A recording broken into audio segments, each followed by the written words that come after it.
প্রায় ৬০০ বছরের অতীত নিয়ে দাঁড়িয়ে আছে নারাজলের রাজবাড়ি। প্রাসাদের সর্বত্র কালের চিহ্ন জোড়া গ্রাস করেছে দেহকে। খসে পড়া চুনসুরকির রং, ইটের চওড়া দেওয়ালের ফাটল, গজিয়ে ওঠা লতা গুল্মের বৃক্ষের আগাছায় ভরে গিয়েছে এই রাজবাড়িটি। এবং পাশ দিয়ে বয়ে যাওয়া জঙ্গলে মোড়া লাল রাস্তা দিয়ে পৌঁছে যাওয়া সেই মূল রাজবাড়িটি।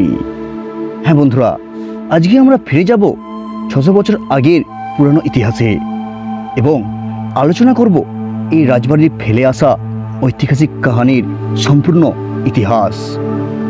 তো চলো ভিডিওটা শুরু করা যাক। Hello friends, welcome back to my new blog. So কেমন আছো তোমার সবাই? আই হোপ তোমার সবাই ভালো আছো। চলে আসলাম একটা নতুন ভিডিওয় তোমাদেরকে স্বাগতম জানাতে। আজকে আমরা চলেছি পশ্চিম মেদিনীপুর জেলার দাসপুর থানার অন্তর্গত ঘাটাল ব্লকের এক অভূতপূর্ব ইতিহাস সাক্ষী নাম নারাজলের রাজবাড়ি। সেখানে কি সম্পূর্ণ তথ্য তুলে ধরবো এই ভিডিওর মাধ্যমে। সো ভিডিওটি দেখতে থাকুন। সালটা ছিল আনুমানিক ১৬ শতক। নারাজল জমিদার বংশের সূচনা হয়। সূচনা করেন উদয়নারায়ণ ঘোষ। জনশ্রুতি, উদয়নারায়ণ বর্ধমান রাজার দেওয়ান ছিলেন। অনেকে তাকে আবার ইছাই ঘোষের বংশধর বলে উল্লেখ করেন। সেকালে নারাজল ছিল গভীর জঙ্গলে ঢাকা অত্যন্ত অরণ্যভূমি। প্রকৃতই ছিল জনবিরল, ছিল আদিম জনজাতির বসবাস। উদয়নারায়ণ ঘোষের এই এলাকায় আগমন আর রাজবংশ প্রতিষ্ঠাকে ঘিরে কিংবদন্তি প্রচলিত আছে। দাসপুরের নারাজলের এই জঙ্গলে শিকার করতে এসে উদয়নারায়ণ পথ হারিয়ে ফেলেন। এমন সময় বন্য প্রান্তরে সূর্য ডুবে আসার মুহূর্তে অদ্ভুত দৃশ্য দেখেন তিনি।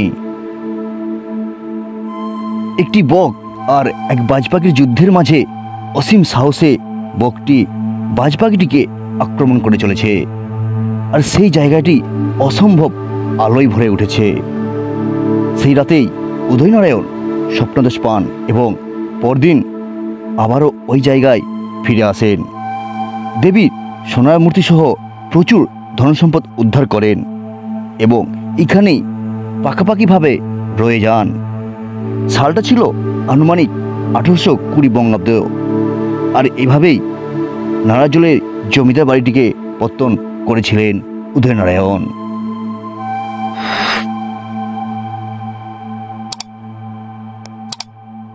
আমরা বাবা ঝাগড়েশ্বরের নাম অবশ্যই শুনেছি, যেখানে প্রায় শতাধিক সন্ন্যাসী আসে এবং সেই সঙ্গে বান ফোড়া থেকে শুরু করে পিঠ ফোড়া, অর্থাৎ যে মাছের কাটার মতো যে বড়শি তাকে পিঠের মধ্যে ফুঁড়ে নিয়ে যে চরক কাঠের মধ্যে ঘোরার মতো যে বিখ্যাত দৃশ্য, সেই দৃশ্য কিন্তু হয় এই বাবা ঝাগড়েশ্বরে। তো আমরা এখন যাচ্ছিলাম নারাজলে জমিদার বাড়ি দেখতে। যাওয়ার পথে লক্ষ্য করলো বাবাই ঝাগড়েশ্বরকে। তো ভাবলাম তোমাদের একটু দর্শন করিয়ে দিই। তো চলো বাবা ঝাগড়েশ্বরকে আগে দর্শন করিয়ে আনি। বন্ধুরা, এই হলো বাবা ঝাগড়েশ্বর শিব মন্দির। ২ চূড়া ৮ তলা বিশিষ্ট শিব মন্দিরটি দেখতে যতটা সুন্দর, বাবার অবস্থান কিন্তু ততটাই গভীর। বাবার মন্দিরের সামনে আছে বহু দূর থেকে আসা ভক্তদের জন্য সুন্দরভাবে বানানো একটি আটচালা এবং তারই সামনে আছে বাবার নন্দীর অবস্থান। ভোলে বাবা এবং নন্দীর সম্পর্ক যে অটুট ও অমর, সেটা এখানে দেখেই বোঝা যায়। আর এই শিব মন্দিরের উল্টো দিকে আছে শিব পার্বতী বিরাজমান একটি মন্দির। যে মন্দিরটির মধ্যে বিরাজমান 2 পরী ও শ্রীকৃষ্ণ এবং মা সতীর দেহত্যাগের মৃতদেহকে নিয়ে ঘোরা ভোলে বাবার তাণ্ডব রূপ।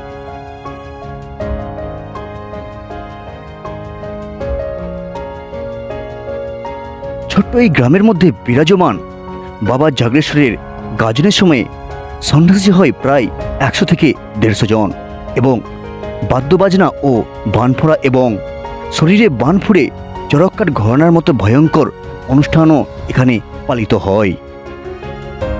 সবশেষে আছে বাবার মন্দিরের ঠিক পিছনে ভোলে বাবার পুকুর। সব মিলিয়ে অতীব সুন্দর একটি জায়গা।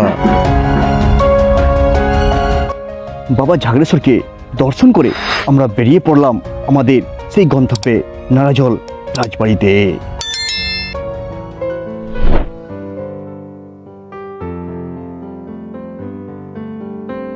নারাজল এমন কথাটি আসলো কোথা থেকে?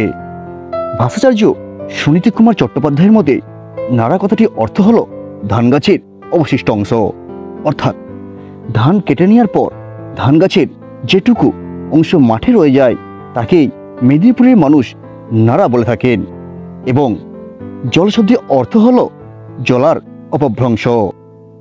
শিলাবতী, কংসাবতী, পারাংঘেরা এই এলাকাটি বছরের অনেকগুলি মাসই জলে নিমজ্জিত থাকে, তাই সেই থেকেই জায়গাটির নাম বিবেচনা করা হয় নারাজল। বন্ধুরা, নারাজল রাজবাড়ি পৌঁছানোর আগেই দেখতে পাবে 3টি সাদা রঙের মন্দির। জানা যায় এই 3টি মন্দির হলো এই রাজপরিবারের 3 সদস্যের স্মৃতি মন্দির। এই লঙ্কাগড় বাজার থেকে একটু এগিয়ে গিয়েই নারাজল রাজবাড়ি যাওয়ার পথেই দেখতে পাবে 1765 শতাব্দে মোহনলালের পঞ্চপুত্র বজরকিশোর খানের তৈরি আটচালার দিতে গড়া ষষ্ঠ শিব মন্দির। এবং এই শিব মন্দিরের প্রত্যেকটি শিবলিঙ্গের রং এবং গঠন একদমই আলাদা, এবং তার পাশেই আছে 3 তলা বিশিষ্ট 25 ফুট লম্বা রাজপরিবারের রথ, আছে 25 চূড়া বিশিষ্ট দীর্ঘ লম্বা রাসমঞ্চ। তবে বলা বাহুল্য 1760 খ্রিস্টাব্দে মির্জাফরকে গদিচ্যুত করেছিলেন ইংরেজরা, এবং তার জামাতা মীর কাসিমকে ক্ষমতায় বসান, এবং মীর কাসিম খুশি হয়ে মির্জাফরকে এই মেদিনীপুর, চট্টগ্রাম আর এই বর্ধমানকে উপহার দিয়েছিলেন। আমরা এসে পৌঁছালাম 1820 বঙ্গাব্দে প্রতিষ্ঠিত হওয়া রাজা উদয়নারায়ণ ঘোষের নারাজল রাজবাড়িতে। এই নারাজলের রাজবাড়িটি রাজা উদয়নারায়ণ ঘোষ প্রতিষ্ঠা করেছিলেন।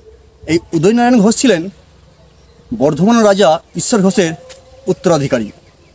তিনি যখন এই রাজবাড়িটিকে প্রতিষ্ঠা করেছিলেন, সে প্রতিষ্ঠা করার সাথে সাথে এই রাজবাড়ির চত্বর প্রায় 500 ফুট চওড়া একটি পরীক্ষা স্থাপন করে, যেই পরীক্ষাটি এই রাজবাড়িটিকে টোটাল প্রান্ত থেকে ঘিরে রেখেছে, যাতে কোনো শত্রুপক্ষ চট করে খুব অতি সহজেই প্রবেশ করতে না পারে। এই রাজবাড়িতে প্রবেশ করার মেন গেট হচ্ছে এই রাস্তাটি, এই হচ্ছে মেন রাস্তা। যদি কোনো শত্রুপক্ষ এই মেন রাস্তা ধরে চলে আসে, তাহলে সেক্ষেত্রে অতি সহজেই তাদেরকে মেরে ফেলা হতো। তারা যদি চালাকি করে এই পরীক্ষাটপকে আসে, সেক্ষেত্রে তাদেরকে কমসে কম 50 থেকে 60 ফুট জল পেরিয়ে আসতে হবে, অর্থাৎ জলের গভীরতা থাকে 50 থেকে প্রায় 60 ফুট। তো চলো এখন সে রাজবাড়ির মধ্যে প্রবেশ করা যাক। নারাজল রাজবাড়িতে এসে প্রথমেই লক্ষ্য পড়ল 2 সিংহ বিশিষ্ট রাজপরিবারের সিংহ দরজা, কিন্তু কালপ্রবাহে সিংহের সেই তেজ আজ আর নাই। ভেঙে গিয়েছে সেই গর্জন, নিস্তেজ হয়ে গিয়েছে শরীর, এবং এই পরীক্ষা বেষ্টিত অন্তর্গড়ের সিংহ দরজা পেরিয়ে লাল মাটিযুক্ত রাস্তায় পায়ে পায়ে এগিয়ে চললাম সামনের দিকে। রাজবাড়ির সামনেই আছে দুর্গা দালান, কাছারি বাড়ি, সরস্বতী দালান। মঞ্চের দুপাশে আছে সাজঘর। আসলে এই সরস্বতী দালানটি হলো একটি মঞ্চ। তখনকার রাজাদের সময়ে সাংস্কৃতিক অনুষ্ঠানগুলিকে উপস্থাপনা করা হতো এই সরস্বতী মঞ্চটিতেই। বাড়ির ডান দিকে রয়েছে রাজা নরেন্দ্রলাল খানের মা নিস্তারিণী দেবীর প্রতিষ্ঠিত মৃত্যুঞ্জয় শিব মন্দির। মন্দিরের দেওয়ালে টেরাকোটার নকশা কাজ আজও স্বর্ণাক্ষরে।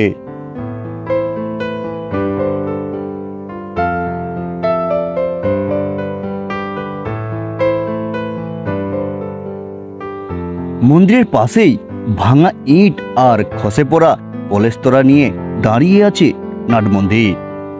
এই নাট মন্দিরের গায়ে কোথাও কোথাও এখনো কিছু নকশা রয়ে গিয়েছে। এই ঠাকুরবাড়ির চত্বরে আছে গোবিন্দজিউর মন্দির, সীতারামজিউর মন্দির এবং আছে ঠাকুর দালান। এটি হলো রাজবাড়ির আদি গোবিন্দজিউর মন্দির। এখানে রাজবাড়ির আদি দেবতা মা জয় দুর্গাকেও পূজিত করা হয়। মন্দিরটির উচ্চতা হল প্রায় 50 ফুট। এটি হলো ঠাকুর দালান। সম্পূর্ণ লোহা ও বেলজিয়াম কাঁচ দিয়ে তৈরি করেছিলেন সীতারাম খান। রাজা শভারাম খানের পুত্র সীতারাম খান প্রায় 250 থেকে 300 বছর পূর্বে এই নবরত্ন মন্দিরটিকে প্রতিষ্ঠা করেছিলেন। তিনি রাজত্ব করেছিলেন মাত্র 32 বছর, অর্থাৎ 1752 থেকে 1784 সাল পর্যন্ত। বন্ধুরা, এটি হলো নারাজল রাজবাড়ির সিন্ধুক। বর্তমানে রাজবাড়ি থেকে বের করে রাখা হয়েছে ঠাকুর দালানে। নবরত্ন গোবিন্দজির মন্দিরটির কার্নিসে কলিয়া পাথর দিয়ে তৈরি ব্রহ্মা, বিষ্ণু, নারদ, মহিষী মর্দিনী ইত্যাদি ফলক রয়েছে।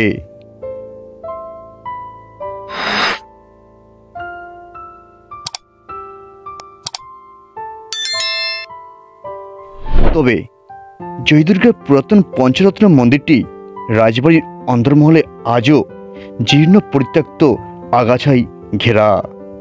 হ্যাঁ বন্ধুরা, এটি হলো রাজবাড়ির সবথেকে প্রাচীনতম মন্দির। এইখানেই উদয়নারায়ণ দেবী জয়দুর্গাকে প্রতিষ্ঠা করেছিলেন। আর এই জয়দুর্গা মন্দিরের সামনেই নারাজল রাজবাড়ির আদি নাট মন্দির। এটিও সম্পূর্ণ লোহা ও বেলজিয়াম কাঁচ দ্বারা গঠিত এই নাট মন্দিরটি, কিন্তু রক্ষণাবেক্ষণের অভাবে তা একদমই মরিচার ভাঁজ ও জীর্ণ পরিত্যক্ত অবস্থায়। এবারে আমরা প্রবেশ করব এই নারাজল রাজবাড়িতে। বন্ধুরা, এই মূল রাজবাড়িটি ষোড়শ শতাব্দী থেকে শুরু হয়ে কয়েক শতাব্দী ধরে পর্যায়ে পর্যায়ে তৈরি হয়েছিল।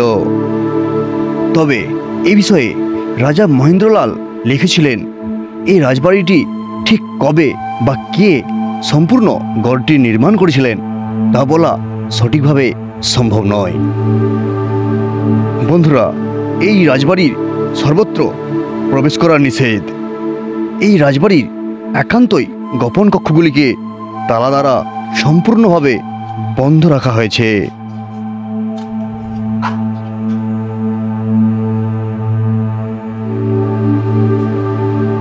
বন্ধুরা, অষ্টাদশ শতকে নারাজলের রাজপরিবার শিল্প সংস্কৃতি শিক্ষার চেতনায় যথার্থ অর্থেই সমৃদ্ধি হয়ে উঠেছিল এবং দেশের স্বাধীনতার পরে রানী অঞ্জলি খান বিধায়ক রূপে আসন গ্রহণ করেন এবং তারই উদ্যোগে নারাজলের কিছু অংশ জুড়ে 1966 সালে নারাজল রাজ কলেজটিকে স্থাপিত করা হয় এবং 1957 সালে মেদিনীপুরের গভ প্যালেসটিতে রাজা নরেন্দ্রলাল খান মহিলা বিদ্যালয়টিও প্রতিষ্ঠা করেছিলেন।